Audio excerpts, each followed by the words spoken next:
የቻይና ጦር ከራሱ ጋር ሊዋጋ ነው። የጀነራሎቹ መወገድ አስደንጋጩ ክስተት። ቻይና ከከፍታ ወደ ቁልቁለት ልትወርድ ይሆን?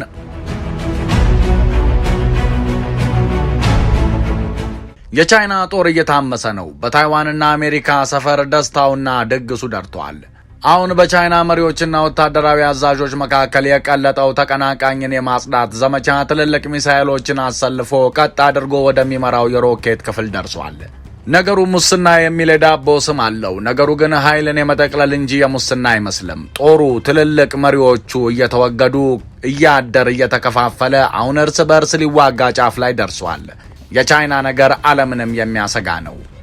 ሰላም የተወደዳችሁ የሰሞነኛ ቤተሰቦች፣ የቻይና ወታደራዊ አዛዦችን የማስወገድና የማጽዳት ዘመቻ በፖለቲካ መሪው በፕሬዝዳንት ዢ ጂንፒንግ የሚመራ ሲሆን ታማኝነትን ለመፍጠር በሚል ሰበብ የቻይናን ወታደራዊ አቋም እያፈረካከሰው ነው። ታዲያ ማስረጃዎች እንደሚያሳዩት ከሆነ ይሄ የቻይና ፖለቲካዊ መሪዎች በስጋት ብቻ ወታደራዊ መሪዎችን የሚያስወግዱበት አካሄድ ለጦሩ ከፍተኛ ስጋት የፈጠረና እርስ በርሱ እስከ መዋጋት ሊያደርሰው እንደሚችል የተፈራ ሲሆን በብዛትም በጥንካሬም ወደፊት እየመጣ ያለውን የቻይና ጦር እያዳከመው ይገኛል። በተለይም ደግሞ የሚሳኤል ማምረቻና ማዘዣ ክፍሉ በዚህ ዘመቻ በእጅጉ የተጠቃ ሆኗል። ከዚህ ክፍፍል የተወገዱት አዛዦች ታዲያ አስቀድመው ውሃ ውስጥ የቀበሯቸው ሚሳኤሎች መኖራቸው እየተነገረ ሲሆን ሚሳኤሎቹ ወደ ቤጂንግ ከዞሩ ነገሩ ድብልቅልቁ ይወጣል። ታዲያ በቆይታችን የጦሩን መመሰቃቀልና ጦር መማዘዝ፣ የፕሬዝዳንቱን አካሄድና ውጤቱን፣ የታይዋንንና የአሜሪካን ትርፍ በዝርዝር እንቃኛለን። አብራችሁን ቆዩ። ቀደም ብሎ የቻይናን የመከላከያ ሚኒስትርና ሌሎች ጀነራሎችን በሙስና ስም የበላው የማጽዳት ዘመቻ ምን ይመስል ነበር? ባለፈው ዓመት የቻይና የመከላከያ ሚኒስትርን ጨምሮ ሌሎች ጀነራሎች እንደ ቀልድ ካሉበት እየታደኑ ተሰወሩ። በጊዜው የቻይና ጦርም የቻይና ሕዝብም በድንጋጤ ነገሩን መመልከት ገባ። ቆይቶ ታዲያ ከ2 ሳምንት በላይ ከህዝብ እይታ የጠፉት የቻይና መከላከያ ሚኒስትር ሊ ሻንግፉን ጨምሮ ሌሎች ወታደራዊ አዛዦች በሙስና ወንጀል ተጠርጥረው ምርመራ እየተደረገባቸው መሆኑን የቻይና መንግስት ገለጸ። በዛች ዘመናዊ አምባገነን ሀገር ሙስና ብሎ ስም ተቀናቃኝን የማጥፊያ የማስወገጃ ዘዴ ከሆነ ብዙ ዓመታት ተቆጥረዋል። በአሳዛኝ መልኩ ተሰውረው የቆዩት በሀገሪቱ የመከላከያ ሚኒስቴር ውስጥ የጦር ግዢ ክፍልን ከ2017 እስከ 2022 የመሩት ሊ ሻንግፉ ከሌሎች 8 የቻይና ጦር ከፍተኛ ባለስልጣናት ጋር ምርመራ እየተደረገባቸው እንደሚገኝም የሀገሪቱ ፕሬዝዳንት ገልጸው ነበር። በጊዜው አይደለም ተቀናቃኙ አሜሪካ ቀርቶ ወዳጅ የምትባለው ሩሲያ ነገሩ እንዳላማራት በገደምዳሜው ገልጻ ነበር።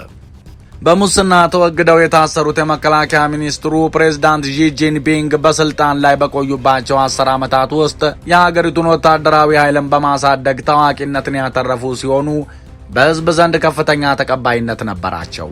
ታዲያ ይህች ጥሬ ካደረች አትቆረጠምም ያሉት ፕሬዝዳንቱ የእስር በትር ጀነራሉ ላይ ያሳርፈውባቸዋል።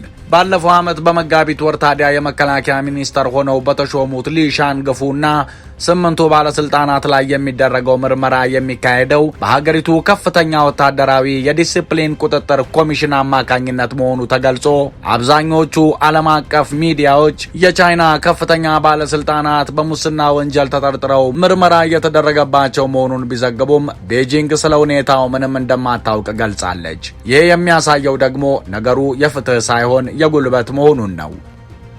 ቻይና የጦር ኃይሌን ለማሻሻል በጀመርኩት የማሻሻያ እርምጃ በሀገሪቱ ወታደራዊና ሌሎች የመንግስት ተቋማት ላይ የሚታዩ የሙስና እንቅስቃሴዎችን ለማጥፋት በትኩረት እየሰራው ነው ብትልም አሁን ግን ገነባው የምትለው ጦር መልሶ ራሷን ሊወጋት ቋፍ ላይ ደርሷል። የቻይና ጦር አወቃቀርና ወታደራዊ የማጽዳት ዘመቻው ምን ይመስላል? የቻይና ጦር ማለትም ፒፕል ሊበሬሽን አርሚ PLA የተቋቋመው በሴንትራል ሚሊተሪ ኮሚሽን እንዲመራ ሆኖ ነው። የዚህ ማዕከላዊ ኮሚሽን መሪ ደግሞ የሀገሪቱ ፕሬዝዳንት ዢ ጂንፒንግ ናቸው። ከፕሬዝዳንቱ በተጨማሪ የተወሰኑ አባላት ያለው ኮሚሽኑ የቻይናን ጦር መሪዎች ሲፈልግ የመሾም ሲፈልግ ደግሞ የመገርሰስ ስልጣን አለው። በዚህ ስልጣኑም ቀደም ብለን እንዳየነው ከ2023 ጀምሮ የሀገሪቱን የመከላከያ ሚኒስተር ጨምሮ ከፍተኛ አመራሮችን ሁሉ በሙስና ስም ሲያጸዳና ሲያስወግድ ከርሟል። በሀገረ ቻይና በሙስና የተፈረደበት ሰው መጨረሻው ሞት እንደሆነ ደግሞ ዓለም ያወቀው ነገር ነው። ለመሆኑ ወታደራዊ ባለሙያዎች የፕሬዝዳንቱን ጦሩ ላይ መዝመት እንዴት ያዩታል?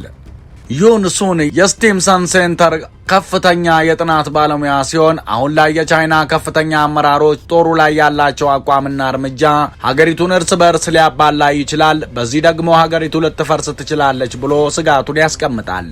በተለይም ወታደራዊ አዛዦችን የማጽዳት ዘመቻው የቻይናን የዘመናዊ ጦር ግንባታ የሚያዘገይ፣ የጦሩን ዝግጁነት ወደ ኋላ የሚያስቀርና በተለይም ከታይዋን ጋር በአሁን ሰዓት በገባችበት መጋጋል ላይ ለታይዋን ሰርግና ምላሽ ይሆንላታል። የታይዋን ቀንደኛ ደጋፊ አሜሪካ ደግሞ ከፔንታጎን የቻይና ጦር ሊፈርስ ጥቂት ቀርቶታል ሲል ተደምጧል። ጀነራሎችን በሙስናና ተያያዥ ጉዳዮች እየከሰሱ ማጽዳት ታዲያ የጦሩን ሞራልና ተነሳሽነት በመግደል መፈራራትን በመፍጠር እንደተባለውም የደከመች ቻይናን ሊፈጥር ይችላል። የቻይና ጦር መፈረካከስ ለታይዋን ምን ይፈይዳል? ቻይና ምንም እንኳን ጦሯ እየታመሰ ቢሆንም በታይዋን ዙሪያ በባህር ኃይልና በሮኬት ኃይል ወታደራዊ ልምምዶችን ጀምራለች። ታይዋንም በበኩሏ የቻይና የባህር ኃይል ወደ ባህር ዳርቻው ሲቃረብ ምላሽ ለመስጠት የጦር መርከቦቿን ልካለች። የቻይና ጦር ደግሞ ልምምዱ ታይዋን ነጻነቴን አውጃለሁ በምትለው ላይ ማስጠንቀቂያ ለመስጠት ነው ሲል ተደምጧል። የሚያስገርመው ደግሞ የቻይና ወታደራዊ ቪዲዮ የታይዋን ፕሬዝዳንትን ፓራሳይት ሲል ጠርቶታል። የታይዋኑ ፕሬዝዳንት ላይ ቺንግቴ ቤጂንግን ባለፈው ወር የውጭ የጠላት ኃይል ሲሉ ጠርተዋት ነበር። ምንም እንኳን ታይዋን ራሷን እንደ ሉዓላዊ ግዛት ብትቆጥርም ቻይና ግን አንድ ቀን ከታላቋ ቻይና ጋር መልሳ የምትደመር ግዛቷ አድርጋ ትቆጥራታለች። በቻይና አሜሪካ ዲፕሎማሲያዊ ግንኙነት ውስጥ የአንድ ቻይና ፖሊሲ ቁልፍ ጉዳይ ነው። ቻይናም ከተቀረው ዓለም ጋር ባላት ግንኙነት ሁሉ የአንድ ቻይና ፖሊሲ መከበር መሰረታዊ ጉዳይዋ ነው። አንድ ቻይና ዋን ቻይና ፖሊሲ በህጋዊ የቻይና መንግስት ስር የምትተዳደር ታይዋንን ያጠቃለለች አንዲት ሉዓላዊት ቻይና ብቻ መኖሯን የሚያረጋግጥ ፖሊሲ እንደሆነ ይታወቃል። አሜሪካ ደግሞ ለታይዋን እውቅና አትሰጥም። ቤጂንግ ታይዋንን በተመለከተ ለምታራምደው ፖሊሲም ማረጋገጫ አትሰጥም። ለታይዋን እውቅና ከሚሰጡ ሀገራት መካከል ደግሞ ጓቲማላ፣ ሁንዱራስ፣ ኒካራጓና አፍሪካዊቷ ኢስቲዋኒ ይጠቀሳሉ።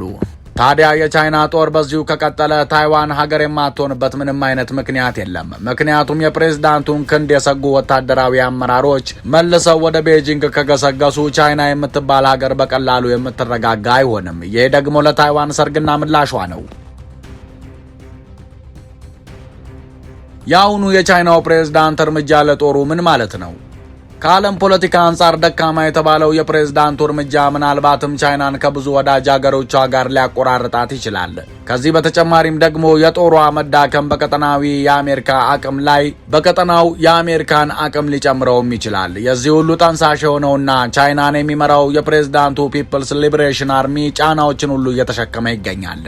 ፕሬዝዳንት ዢ ጂንፒንግ እንደ አውሮፓውያን አቆጣጠር በ2035 የቻይና ጦር አሁን ካለበት የበለጠ እንዲዘምን ትዕዛዝ ሰጥተው የነበረ ቢሆንም ተግባራቸው ግን ትዕዛዛቸውን የተቃረነ ሆኗል። በወቅቱ ጦሩ በ2049 ጦርነትን መዋጋትና ማሸነፍ የሚችል ዓለም አቀፍ ወታደራዊ ኃይል መሆን አለበት ብለው ነበር። አሁን ግን ጦሩ አይደለም ዓለም አቀፍ ተዋጊ ሊሆን መልሶ ራሳቸውን ሊበላ አሰፍስፏል። ቻይና ወታደራዊ አዛዦቿን በሙስና ትከሳለች እንጂ እሷም ቢሆን ለመከላከያ የምታወጣውን ወጪ በተመለከተ ግልጽነት የጎደለውና ወጥ ያልሆነ መረጃ ነው ለዓለም የምትለቀው። በእርግጥ አንዳንዴ ቤጂንግ ይፋዊ ወታደራዊ ወጪዎቿን መረጃ ይፋ ታደርጋለች። ነገር ግን ቻይና ለጦር ኃይሏ የምታውለውን ገንዘብ በተመለከተ ከምትሰጠው መረጃ በተቃራኒ ምዕራባውያን የሚሰጡት ግምት ብዙ ጊዜ ከፍ ያለ ነው። ከአሜሪካ በስተቀር ቻይና ለጦር ኃይሏ ከየትኛውም የዓለም ሀገር የበለጠ ወጪ እንደምታወጣ በሰፊው ይታመናል። እንደውም አንዳንድ ባለሙያዎች የቻይና ወታደራዊ በጀት እድገት ከአጠቃላይ ኢኮኖሚያዊ እድገቷ ቢያንስ ለ10 ዓመታት ብልጫ አለው ይላሉ። የአሜሪካ ትንበያና የቻይና ጦር መስቀልቅል ሁለቱ ምን አገናኛቸው? በዚህ ሁሉ መሃል ታዲያ የአሜሪካ የመከላከያ ሚኒስቴር ባደረገው ትንበያ ቻይና በ2030 የኒውክለር ክምችቷን በ4 እጥፍ ለማሳደግ ተዘጋጅታለች ብሎ ነበር። ነገር ግን ይህንን የኒውክለር ዘርፍ የሚመራው ጀነራል አሁን የቻይና ወታደራዊ እስር ቤት ነው የሚገኘው። ጀነራሉ በእርግጠኝነት በ2030 ቻይና ቢያንስ 1000 የኒውክለር ተወንጫፊ እንዲኖራት እየሰራ የነበረ ሲሆን መወገዱ ለብዙዎች ጥያቄ ነው። እንዲህም ሆኖ በእርግጥ አሜሪካ ካላት 5550 ኒውክለር ጋር ለመድረስ ቻይና ብዙ ርቀት ይቀራታል። ሆኖም የኒውክለር አረሩ መጨመር ለምዕራቡ ዓለም ወታደራዊ የበላይነት ትልቅ ስጋት ሆኖ ብቅ ማለት ይችል ነበር። አሁን ግን ያንን ክንዷን ሰብረዋለች። አንድ የኒውክለር መሳሪያ ባለሙያ የቻይና የኒውክለር ጦር መሳሪያ ዋነኛው አሳሳቢ ጉዳይ ነው። በቻይናና አሜሪካ በሁለቱም ወገኖች በኩል ትልቅ እምነት የማጣት ዝንባሌ አለ። ውይይት በሚያስፈልገው ደረጃ ላይ አልደረሰም። ትልቅ አደጋዎች ተደቅነዋል። አቅጣጫውን ለማየት አስቸጋሪ ነው። የባሰው አስጊ ነገር ግን የቻይና ጦር የውስጥ አቅም መደፍረስ ነው ሲል ተደምጧል። አሁን ከሌሎች ጀነራሎች ጋር የተወገደው የሮኬት ዘርፍ መሪው ቻይና በሃይፐርሶኒክ ሚሳይሎችም የማትቻል እንድትሆን እየሰራ የነበረ ብሎም አሁን ቻይናውያን በመሳሪያ ትጥቅ በኩል በጣም ረዥም ርቀት ወደ ኋላ እንደቀሩ ተረድቶ ከሌሎች ኃያላን ጋር ለመቀራረብ ትልቅ እርምጃ ለመውሰድ እየሞከረ ነበር። ነገር ግን ጀነራሉ አሁን በፕሬዝዳንቱ ትዕዛዝ ተወግዷል። ሌላኛው የተወገደው ጀነራል በቅርቡ ቻይና በዓለም ላይ ትልቁ የባህር ኃይል ባለቤትነትን ከአሜሪካ ትነጥቃለች ተብሎ የሚጠበቀውን የባህር ኃይል የሚመራ ነው። የመርከብ ቁጥሮችን በማነጻጸር የባህር ኃይልን አቅምን መገምገም ሌሎች የማነጻጸሪያ መስፈርቶችን የሚያስቀር ቢሆንም በቁጥር ለጊዜው አሜሪካ በብዙ መስፈርቶች እንዲሁም መመዘኛዎች ጠንካራ የባህር ኃይል አቅም በመያዝ መሪነቷን አስጠብቃለች። አሜሪካ 11 አውሮፕላን ተሸካሚ መርከቦች ሲኖራት ቻይና 3 ብቻ አላት። በኒውክሌር ተሸካሚ የባህር ሰርጓጅ መርከቦች፣ ክሩዘርና ትላልቅ የጦር መርከቦችም ቀዳሚ ናት። ቻይና በተወገደው ጀነራል የባህር ኃይሏን የበለጠ እንደምታስፋፋ ግን ይጠበቅ ነበር። ቻይናውያን ባህር ኃይላቸውን እንዳያዘምኑ ፈተና የሆነችባቸው አሜሪካ እንደሆነች ይናገራሉ። እኛ የሚያጋጥመን ዋነኛው ችግር አሜሪካውያን በቻይና ውሃ ክልል ላይ የሚቀሰቅሱት ጠብጫሪነት ነው ይላሉ። ነገር ግን አሁን ችግሩ አሜሪካ ብቻ ሳትሆን ራሷ ቻይናና ፖለቲካዊ መሪዎቿም እንደሆኑ እያሳየች ነው። የተወደዳችሁ የሰሞነኛ ወዳጆች ቻይና እስካሁን በጠቅላላ 15 ጀነራሎችን በሙስናና ተያያዥ ጉዳዮች አስወግዳ አሁን ወታደራዊ ሽኩቻና ጦር መማዘዝ ውስጥ ገብታለች። የነገሩ መጨረሻ ሰላም እንዲሆን እየተመኘን የዛሬውን ጥንቅራችንን በዚሁ እናበቃለን። አብራችሁን ስለቆያችሁ ምስጋናችን ከልብ ነው። ከወደዳችሁት ላይክ፣ ሼር እና ሰብስክራይብ ማድረግ አትርሱ። ሰናይ ጊዜ። ሰላም በምድራችን ላይ ይስፈን። ሰላም